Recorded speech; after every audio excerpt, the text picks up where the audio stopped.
This is a story about someone who defied Hitler when she was just 21 years old. Her name was Sophie Scholl, and she was a philosophy student at the University of Munich.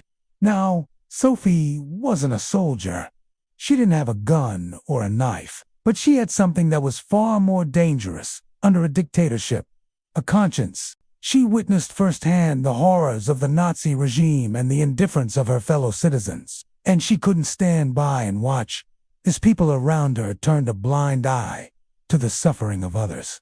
So, Sophie did something crazy. She joined a small group of students and professors at the university who were secretly opposing Hitler. They called themselves the White Rose because, like roses, they wanted to spread beauty and truth in a world that was becoming increasingly dark and full of hate. The members of the White Rose knew that they were putting themselves in danger, but they felt that it was their duty to speak out against the Nazi regime, and so they began writing and distributing leaflets that exposed Nazi crimes and called for civil resistance. They wrote about the horrors of the concentration camps, the persecution of Jews and other minorities, and the brutality of the Nazi regime. They also called on people to resist the Nazis, to stand up for what is right, even if it meant putting their own lives on the line. Now, you can imagine how risky this was. Every flyer that was distributed meant that Sophie and her friends were putting their lives in danger.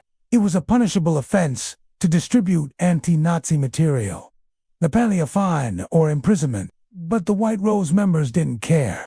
In February 1943, Sophie and her brother Hans were caught throwing pamphlets inside the university. The Gestapo arrested them immediately. Within just 4 days, they were interrogated, tried in a Nazi court, and sentenced to death. When it was time for Sophie to face the guillotine, she was only 21 years old, but she stood tall, and her final words were, "Such a fine, sunny day, and I have to go. But what does my death matter if thousands are awakened by our action?" And that's what happened. She died for truth, for justice, for the future of a country she knew had lost its way. And decades later, the world still remembers her name. Sophie Scholl didn't live long, but she lived courageously, and that made all the difference.